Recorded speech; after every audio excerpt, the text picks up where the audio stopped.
Olá pessoal, bem-vindos a mais uma videoaula. E falando ainda sobre as forças, né? Esse bimestre nós vamos estudar apenas as forças e como elas atuam sobre os objetos. Até então nós só vimos forças atuando na vertical em objetos que estão na horizontal, né? Então todos os exemplos que eu dei até então falaram sobre esse tipo de força, né? O movimento horizontal, o movimento vertical e forças atuando sobre objetos nessas condições.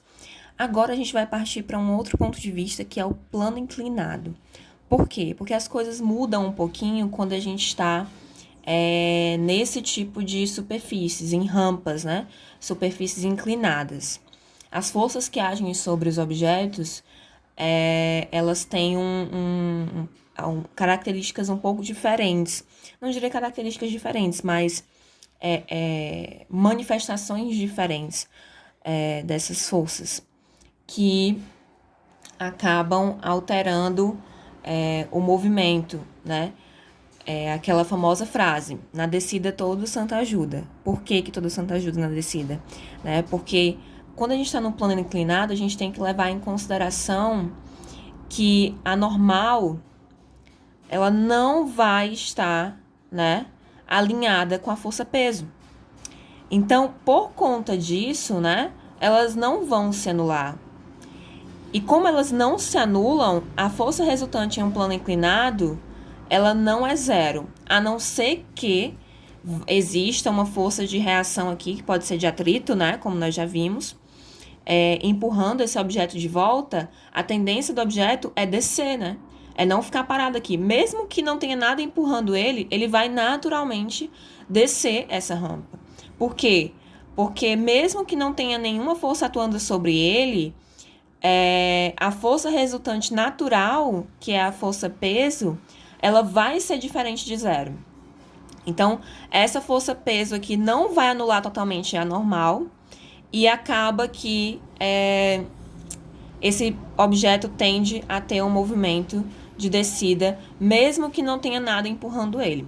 É por isso que o plano inclinado é diferente da gente falar sobre um objeto que está na horizontal, né? Na horizontal, se eu não tenho nenhuma coisa empurrando o meu objeto, ele vai permanecer parado até que uma força atue sobre ele, né? Nesse caso, não. Mesmo com nenhuma força externa atuando aqui, só o peso dele faz com que ele desça essa rampa. Então, nesse caso aqui, como a força normal não é igual ao peso, porque elas não estão alinhadas, ó, o peso é para onde? É sempre para o centro da Terra. Então, ele vai estar vertical aqui com essa linha aqui da superfície, ó. Esse é o chão, vamos dizer assim, né? Esse aqui é a superfície da Terra. Então, o peso, ele vai estar, ó, cruzando sempre na vertical essa superfície da Terra, indo em direção ao centro da Terra, né? Da Terra ou do planeta em questão. Então, ele vai estar sempre assim, ó, na vertical, sempre cruzando, fazendo um ângulo de 90 graus com a superfície. Já a normal, ela vai fazer esse mesmo ângulo de 90 graus, mas com a superfície de contato, que nesse caso não é o chão, é a rampa, né? É o plano inclinado aqui. Então, a superfície de contato é essa aqui, ó, né? Essa superfície aqui está em contato com essa superfície aqui. Então, a normal, ela vai fazer 90 graus com essa superfície aqui e não com o chão. Então, 90 graus com essa superfície é uma inclinação assim, ó, né? Para lá, formando quase que um X. Então, por conta disso, a normal vai estar em uma direção, a força-peso vai estar em outra e as duas não vão se anular. Então, nesse caso, como é que a gente sabe a força normal, né? Ela é sempre igual em intensidade à força que está anulando ela aqui para o outro lado.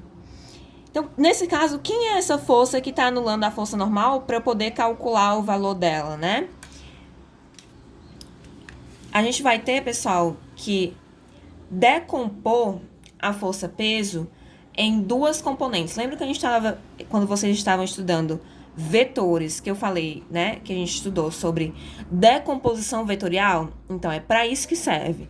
Em um plano inclinado, a força normal, ela não vai ser contrária à força-peso, mas ela vai ser contrária a uma das componentes da força-peso. Então, vamos dizer que a força... eu vou alinhar aqui o meu eixo Y com o plano da normal. Então, a reta aqui normal. Vamos dizer que eu vou alinhar o meu eixo Y aqui, ó. Pessoal, esse eixo Y e X, ele só tem uma regra. Eles têm que formar um ângulo de 90 graus entre si. Eles têm que se cruzar formando uma cruz. Mas onde eles vão estar, isso aí eu posso colocar esse plano cartesiano em qualquer lugar que for mais fácil para mim. Então, nesse caso, é mais fácil para mim colocar o zero, né, a origem do meu plano, no centro do objeto de onde as forças estão partindo, né? Então, eu coloquei o meu zero aqui, partindo daqui. Então, para baixo eu tenho os valores negativos de y, né? Para cima eu tenho os valores positivos. Para cá eu tenho o eixo das abscissas, né? Que é o eixo x. Para cá eu tenho os valores positivos de x. E para cá eu tenho os valores negativos de x, ok? Então, o que é que eu faço? Como é que eu encontro essas minhas componentes? Eu vou pegar uma régua e o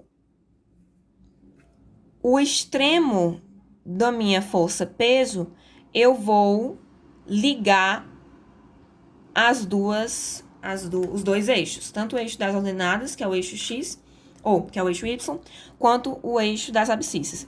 Então, eu trouxe aqui a régua, vou ligar a extremidade do meu vetor, peso, força-peso, com o eixo y. Em que orientação? Ele tem que estar paralelo, né? Ele tem que estar aqui, ó, retinho com o eixo das abscissas, paralelo ao eixo das abscissas, em direção ao eixo das ordenadas, né? Paralelo ao eixo x, em direção ao eixo y. Então, eu vou ligar aqui, ó.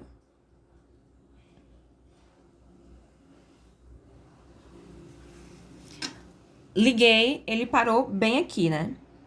Então, eu vou, com a mesma origem, em cima do eixo y, eu vou encontrar o meu vetor componente da força-peso no eixo y, que eu vou chamar de PY, certo? E o componente no eixo x vai ser a mesma coisa, só que agora eu vou estar paralelo ao eixo y, indo em direção ao eixo x, tá? Eu vou ligar dessa maneira aqui, ó. Então, vai lá.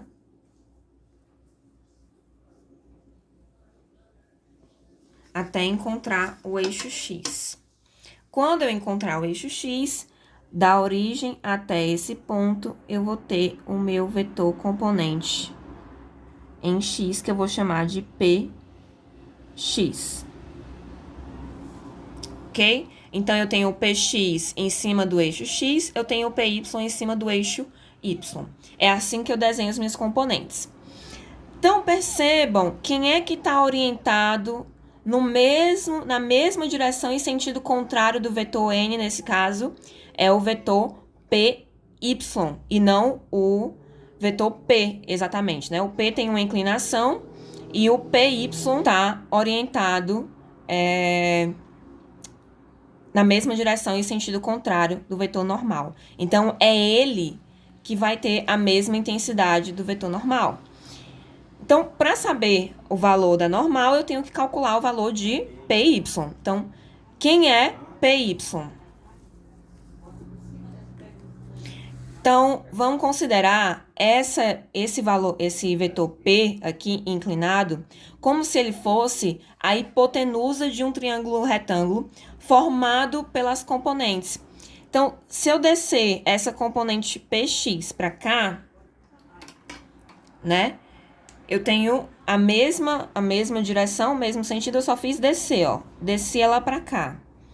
Então, esse é como se eu tivesse um retângulo. Esse lado aqui é igual a esse, né? Então, se eu colocasse esse minha componente PX, né? Nesse lado aqui, então, eu teria um triângulo retângulo aqui, né, ó. Eu tenho um triângulo retângulo aqui, em que bem aqui eu tenho um ângulo de 90 graus, e bem aqui eu tenho um ângulo que eu chamei de alfa. É esse mesmo ângulo aqui, tá, gente? Esse ângulo alfa vai ser esse mesmo ângulo aqui, ok? Então, como é que a gente faz para calcular esse valor de PY e de PX? Vamos lembrar, lá do 9º ano, quando a gente viu trigonometria, quem é o cosseno desse ângulo aqui em um triângulo retângulo? É o cateto adjacente dividido pela hipotenusa. Quem é o seno desse ângulo aqui? É o cateto oposto dividido pela hipotenusa. E a tangente é o cateto oposto dividido pelo cateto adjacente. Desculpa. É isso mesmo. Cateto oposto dividido pelo cateto adjacente.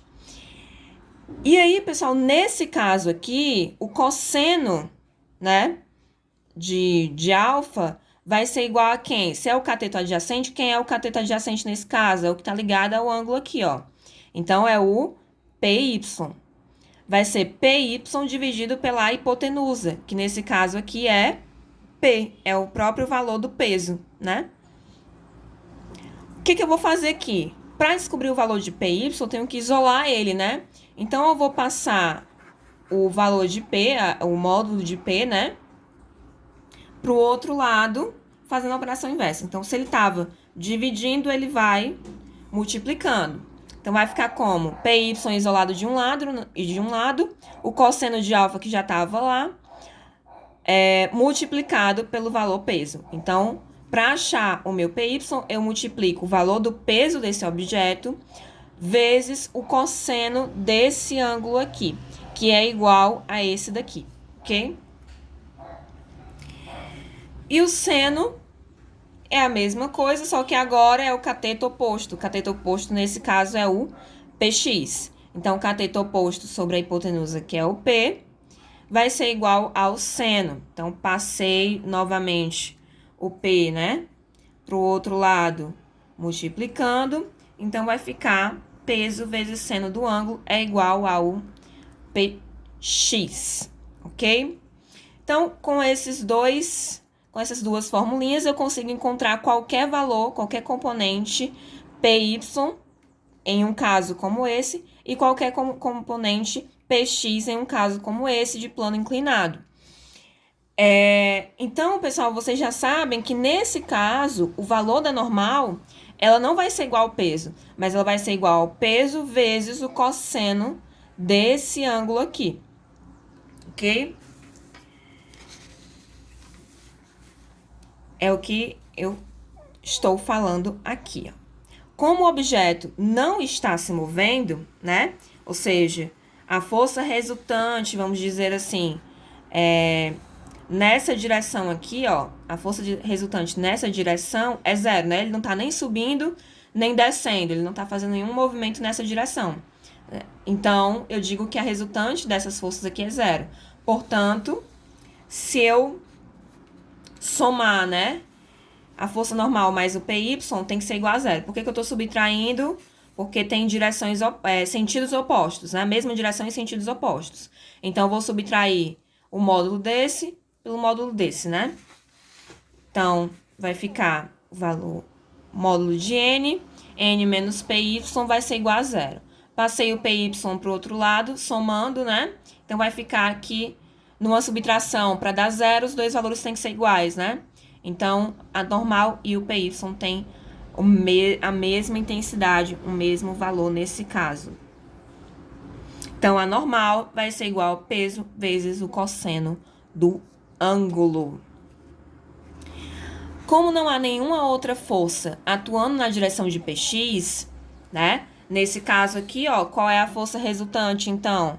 É o PX para cá, né? Porque não tem nenhuma outra força atuando no sentido contrário para anular esse PX. Então, ele vai ser igual à força resultante.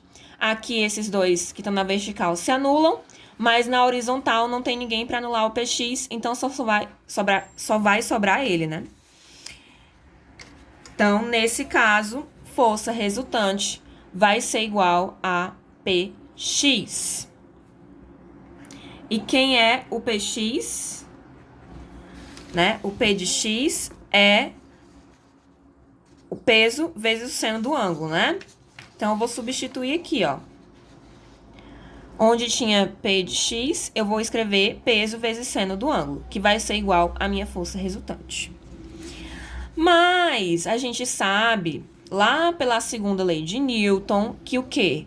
Que força resultante é igual a massa vezes a aceleração. Sempre.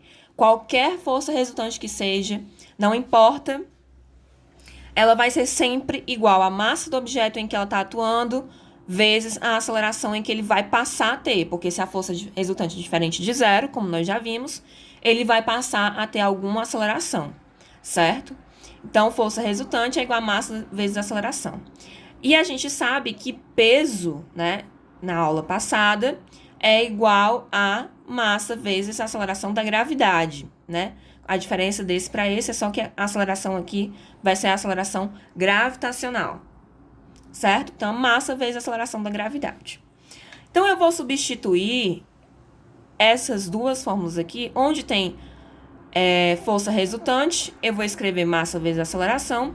Onde tem peso, eu vou escrever massa vezes gravidade. Então, vai ficar assim, ó. Força resultante, massa vezes aceleração, é igual a peso, massa vezes gravidade, vezes o seno do ângulo que já estava lá, né? Na minha forma. Então, nesse caso aqui, eu tenho massa desse lado, é a mesma massa, né, pessoal? É a mesma massa onde está atuando o peso, tanto o peso quanto a força resultante. Então, eu posso cancelar esses valores aqui. O que vai sobrar? Vai sobrar que a aceleração resultante, nesse caso do plano inclinado, em qualquer plano inclinado que seja, se não tiver nenhuma força anulando o PX, né? Se só tiver o peso e a normal, a aceleração adquirida por esse objeto vai ser sempre igual à gravidade, né? A aceleração da gravidade vezes o seno do ângulo. Então, percebam, não depende da massa, olha que loucura. Não depende da massa, depende da gravidade do local e do seno do ângulo. Então, quanto mais inclinado, né, a gente já sabe, quanto mais inclinado tá, quanto maior for esse seno aqui, maior vai ser a aceleração. Ou seja, né, quanto mais inclinado assim estiver, né, maior vai ser a aceleração. Quanto menos inclinado, menor vai ser a aceleração, menor vai ser o seno do ângulo. Então, esse Azinho aqui significa a aceleração adquirida, G vai ser a aceleração da gravidade e alfa vai ser o ângulo de inclinação daquele plano inclinado. Vamos ver um exemplo de aplicação disso. Então, a gente vai considerar dois objetos, A e B, em que a massa de B é 1 kg, sendo a gravidade naquele local igual a 10 metros por segundo ao quadrado. E ele deu o seno de 30 graus, que é igual a 0,5. E ele pede para responder quais forças agem sobre os dois objetos. Então, eu tenho essa seguinte situação. Eu tenho um objeto que está aqui no plano inclinado e outro que está pendurado aqui, né, por uma cordinha, por uma polia de 1 kg. Então, vamos dizer assim que esse aqui está equilibrando esse, né?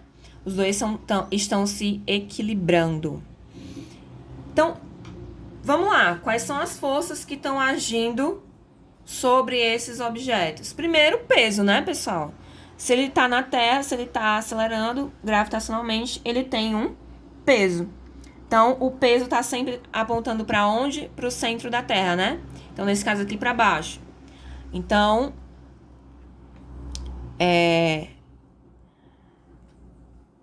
peso aqui. Vamos lá.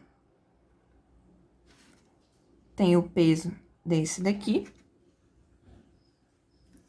E o peso desse daqui, pessoal, ele tá, ó, orientado da mesma forma que esse daqui, tá? Ele tá pro centro da Terra, ele não tá assim, não. Ele tá pro centro da Terra. Então, vai ser a mesma coisa desse daqui, ó.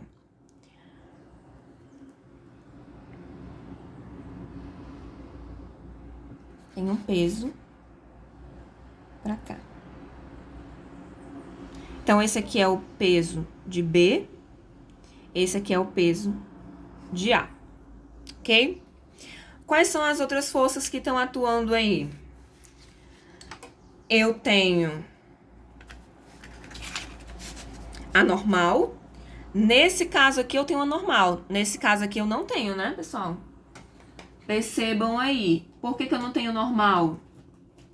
Porque esse camarada aqui, ó, essa massa aqui, ela não tá ligada a superfície nenhuma. Ela tá ligada a um fio. Então, não tem força normal atuando sobre ela. Certo? Então, força normal é só quando tem superfície. Se não tiver superfície, não tem força normal. Nesse caso aqui tem, né? Duas superfícies interagindo, né? Comprimindo uma a outra.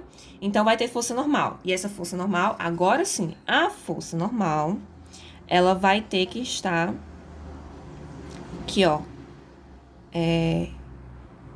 Fazendo um ângulo de 90 graus com o plano inclinado. Então, ela vai estar aqui, ó.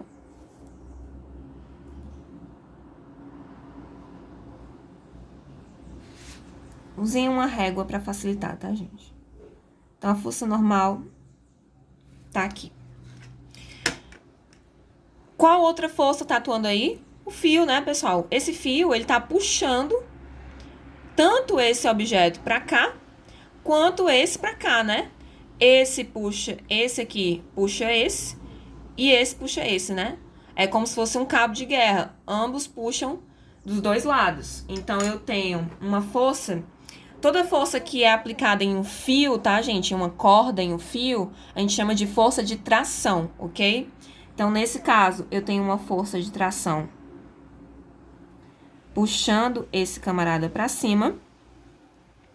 E eu tenho essa mesma força de tração puxando esse camarada para cá.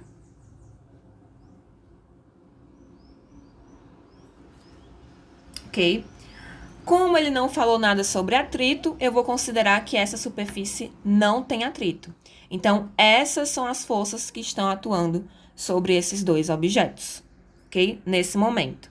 Então, toda vida que eu tenho um fio e ele tá ligando dois objetos, e tá existindo uma força, né? Tem uma força puxando esse pra cá, uma força puxando esse pra cá, que é o peso, né? Então, contrária a esse movimento, eu tenho as forças de tração. Então, por que elas estão assim se encontrando, né? Indo uma em direção à outra? Porque as forças estão indo uma em direção à outra, né? Tanto uma massa puxa essa, tanto a massa A puxa a massa B, quanto a massa B tá puxando a massa A. Então, como eu falei, é como se fosse um cabo de guerra. Por isso que tem atração nesses dois sentidos, ok? Sempre na direção do fio, tá? Onde o fio tá indo, a força de tração tá indo também. Então, nós já desenhamos as nossas forças que estão agindo sobre os objetos. Vamos ver qual é a pergunta.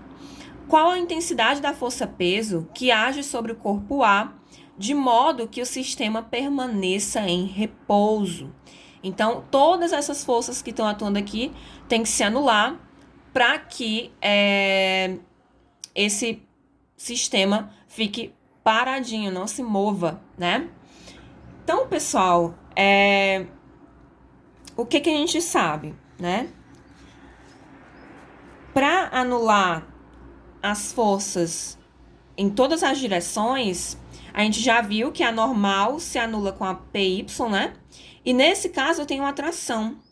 Então, a tração, ela anula tanto o peso de B, quanto o peso de AX. Vamos fazer aqui as componentes, né? Para vocês perceberem melhor isso daí. Então, aqui eu tenho o PY, né? PY de A. E bem aqui, ó,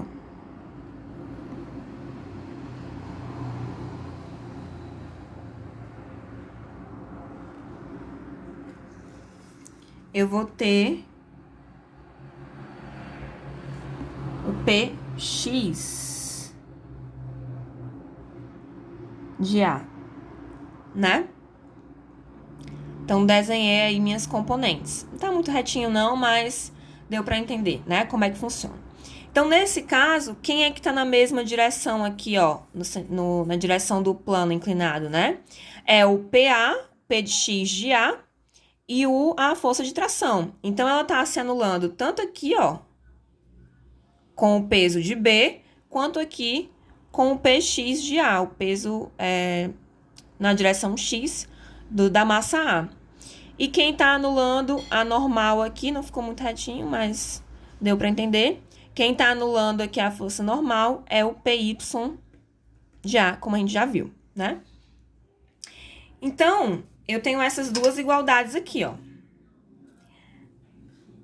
Tração menos... Ó, porque elas estão em sentidos contrários, né? Então, eu tenho que subtrair. Tração menos peso de B é igual a zero. E tração menos PA de X é igual a zero também. Então, o que vai acontecer? Eu sei que tração é igual a peso de B, e tração é também igual ao peso A de X. Então, consequentemente, esse aqui é igual a esse daqui, né? Então, peso de B vai ser igual ao peso A de X, né? Porque é todo mundo igual aqui, então esses daqui também são iguais uns aos outros. Quem é o peso de B, né? Peso de B, pessoal, é massa vezes a gravidade, né? Ele já deu a massa, é 1 kg. Gravidade, ele falou lá em cima que eu considerasse igual a 10, né? Ó. Então, peso de B é igual a massa vezes a gravidade. E PA de X, como nós já vimos no exemplo anterior, né? É quem? É o peso de A vezes o seno do ângulo aqui, né? Que é quem, ó? Esse mesmo ângulo aqui de dentro, né? Como nós já vimos, é igual a esse aqui de fora. Então, se aqui é 30, aqui dentro vai ser 30 também. Então, seno de 30 graus, ok? Então, PA de X é igual a isso daqui. Então, se PA de X é igual a PB, eu vou substituir aqui, ó. PA de X vai ser PA vezes seno de 30 igual a M vezes G. Substituindo os valores, eu tenho o quê? Seno de 30, ele diz que é 0,5, né? Então, vai ser o PA vezes o seno de 30, que é 0,5, igual a massa vezes a gravidade. Massa 1 kg, gravidade 10 metros por segundo ao quadrado. Então, multipliquei aqui 1 vezes 10, deu 10. E o 0,5 eu passei para o outro lado, dividindo, né? Ele estava multiplicando, ele vai dividindo. Ops. Ele vai dividindo porque ele tem que fazer a operação inversa para isolar o PA. Então, o PA ficou igual a 10 dividido para 0,5. Aquele mesmo caso, pessoal, quando eu tenho um número fracionário dividindo um número inteiro, o resultado vai ser uma multiplicação. Então, se eu estou dividindo um número por 0,5, é como se eu estivesse multiplicando esse número por 2. Então, o resultado, 10 dividido por 0,5, vai ser 20. Então, o peso de A é igual a 20 newtons. Pessoal, por que eu não igualei diretamente o peso, né, à tração, né? Nesse caso, P de A igual a tração. Porque o peso de A tá para cá, ó, ele tá inclinado. Ele não tá na mesma direção. Eu só posso anular duas forças que estão agindo sobre o mesmo objeto e que estão na mesma direção e em sentidos contrários. Se não for assim, eu não posso anular essas duas forças. Então é isso, espero que vocês tenham entendido. Eu sei que é um pouquinho complicado, mas revejam essa aula e tentem fazer os exercícios propostos, revendo a aula, vendo como é que se faz passo a passo, que vocês vão conseguir, ok? Então, até a próxima aula. Abraço.